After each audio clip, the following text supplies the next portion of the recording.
mưa rơi nhẹ vương mắt ai, nay lùi về sau bàn chân nào nề. Rượu ngọt làm ta uống say, cà phê đắng làm ta thấm cay. Giấc chiêm bao chợt mơ thấy nhau, vỡ mộng rồi chỉ mình ta đứng đau. Từng cho nhau bao nhiêu hy vọng, cho nhau từng lời hứa, phút cuối giữ lại được không? Gặp lại nhau chỉ hôm nay để anh phải nhớ phải buồn. Nếu cho anh lựa chọn một lần nữa, nếu cho ta quay lại phút giây đầu, anh nguyện thầm mong sẽ chẳng gặp em.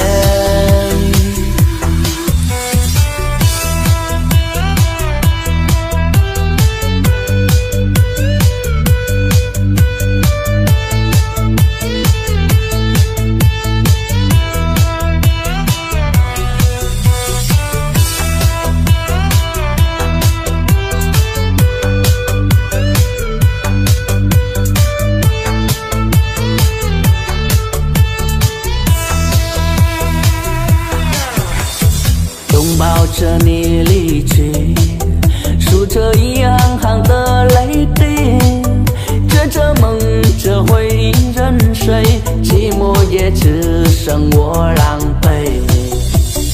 谎言天花乱坠，目的你和他的暧昧，我的心在慢慢枯萎，悄悄地碎。如果亲爱的心痛，不爱的保重，难爱的结成空，让我再一次感受你的温柔。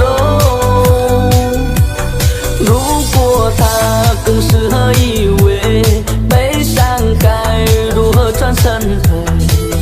爱情已经已无所谓。